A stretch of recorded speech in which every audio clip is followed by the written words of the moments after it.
This is Goku-san DBZ, and welcome back for a new top 10 list. Now, this list is going to actually be a combination of top 10 and best to worst. So we'll be starting with the worst film and stuff, obviously, since it's also a top 10. So it's going to be a combination of both. And this is of the XMen films. Now that there is 10 total XMen films of the XMen franchise. So with that said, let's get this started. And yeah, none of the music in the background is from XMen, only because I'm using stuff I know I haven't gotten third-party matches on. Coming at number 10, was released in 2006, is by far, in my personal opinion, the weakest of all the X-Men films. It is X-Men The Last Stand. Comes in at number 10. And I dislike this film a lot, predominantly because I think, hands down, the CGI may be the worst in this film, though CG isn't everything. Still, it does kind of influence this particular film, and I really hate who they casted as Juggernaut. I can't forgive that, and Juggernaut looked completely stupid and dumb. I mean, seriously. Not to mention, the way they portrayed the Phoenix was dumb and pathetic. And hopefully, we'll get a better film next year with the Dark Phoenix film. With that said, coming in at number 9 is the one most people feel is by far the worst of the X-Men series. I think is better than The Last Stand. But hey, to each their own. But for me, coming in at number 9 was released in 2009, and that is X-Men Origins Wolverine. Comes in number 9 slot. I feel it's the second worst. It's not the worst in my personal opinion, because I think it has a couple redeeming qualities back. One particular redeeming quality about the film, for me personally, is I loved, and I really enjoyed actually, their newer casting choice for Sabretooth. I much prefer this version of Sabretooth over the version we got in the first X-Men film. At least he added a little more depth and more, I guess you could say, add more intelligence also to the character than you got just a mindless brute in the original film. Coming in at number 8 is a film a lot of people are probably going to disagree with, but that's their own personal opinion. This is mine. Coming at number 8, released in 2000, was the original X-Men film, directed by, of course, Bryan Singer. And, yeah, this is kind of low on my list, because I think it's aged the worst of all the films, and I didn't overall really like the original X-Men film as much as a lot of people did. It was good, don't get me wrong, but after how many other films we've got in the franchise, it comes in at number 8 slot. Also, I don't like Toad in the film. Another one of my pet peeves other than Sabretooth. Coming in at number 7, released in 2013, it would be the second standalone film of 3, of course, of Hugh Jackman. And that is released in 2013. Number 7 is The Wolverine. I actually really enjoyed this film. I was surprised. It is far superior to the first X-Men Wolverine film, but I guess it's not really saying much, to be honest. But for me, it's a mid-tier film for me. I'm like 50-50. There's a lot of issues I have with it, but I still overall enjoyed it, and I liked, actually, the design. I wish they hadn't made it strictly more or less a robot, though, with Silver Samurai. I'm just glad Silver Samurai finally got to be in a freaking movie. Even if he looks nothing like the actual Silver Samurai character from the comics and games.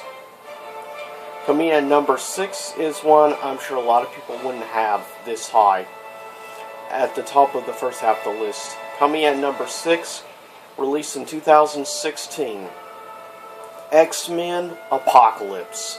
Yes, I actually enjoyed X-Men Apocalypse. People can bash all they want the film, but for me personally, I've just always really liked the Apocalypse character, and I actually didn't mind the design of him with Oscar Isaac playing the main role. But that's because I'm also an Oscar Isaac fan, so.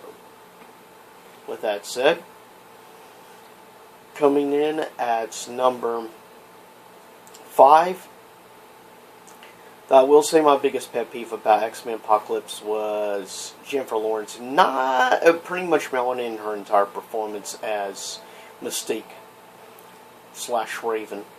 Coming at number 5 is the second of the, of course, great films from Bryan Singer. Coming at number 5 is X2, X-Men United. I much more prefer this film over the original X-Men film. It's several times superior, and I enjoy overall the plot. It's just in more recent years I feel there's been a lot stronger films over X2, though I still highly enjoyed X2. Coming in, oh yeah, X2 was released in 2003. Coming in number 4, released in 2016.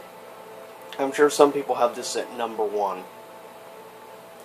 But coming in at number 4 on my personal list is Deadpool. Overall great soundtrack. And I enjoyed, honestly, I really enjoyed the performance and everything from Ryan Reynolds as Slade Wilson / Deadpool. I really enjoyed it. I just wish more people would have given it. Well, I think they allow nostalgia goggles and stuff to take over. Yeah, the one-liners are great and everything, but the reason why it's number 4 is because I feel there are 3 superior films to it. Next, coming at number 3, released in 2014, once again, Return to the Helm, Bryan Singer, and of course that would become the film many people regard as the greatest of the franchise. Coming at number 3 is X-Men Days of Future Past, starring Peter Dinklage, which was awesome in that film. Loved Peter Dinklage. He made it so much fun. Some of the time travel aspects are maybe one of the only things that got me out a little bit, but it's because I'm kind of big on time travel things, given I'm become a pretty big Whovian and into time travel type films. Maybe that's why, but still, there's a reason why it's in my top 3. This was my number 2 favorite film in the franchise up until earlier this year. Speaking of, coming at number 2, released in 2017 this year. Possibly the last ever performance by Hugh Jackman as Wolverine. Coming at number 2 is Logan. Very much a Western feel and style to it. And as a lot of people are calling it, the comic book take or movie version of The Last of Us, which I can see a lot of comparisons. And by the way, I freaking love the girl who plays X-23 in this film. She kicks so much ass. I really cross my fingers in the future Fox does a sequel to Logan, starring the new X-23 character, and with those other younger mutants and stuff. As growing up, given escaping to Canada, I just really hope they make a sequel. They're probably not going to, but I feel it's a perfect set post-apocalyptic world to have an interesting branch-off series from the mainline X-Men films. Coming in at number 1, released in 2011, it is a runner-up to my top 10 favorite films of all time. It's my favorite X-Men film. It's also tied for being my favorite comic book film of all time. Coming in at number 1, the beginning of the reboot, which Bryan Singer would of course take over with the sequel, and that is X-Men First Class. Comes in number 1, in my opinion, the greatest X-Men film of all time, And as I said, tied for being my favorite overall comic book film of all time. And being tied for being my favorite Marvel property of all time. But that's it. I'll get ready to cut this video. And hopefully later today I may be going to see Spider-Man Homecoming for the second time. And I hope you're enjoying the music in the background. John Williams, the original Superman score. And stay tuned in the future. I'm going to be doing a new best to worst list in the future of the MCU movies. Ranking it, all 16 films. Ranking them, in my opinion, worst to best. So with that said, stay tuned for that. Also, Top 5 Fighters is coming your way soon. And that is the Top 5 Generation 2 Mortal Kombat characters. So I'll see you next time. And also, of course, I'm working on this weekend Venom issue 152, as well as Edge of Venomverse issue number 2. And I'll see y'all next time. Same YouTube time, same YouTube channel. And enjoy the music.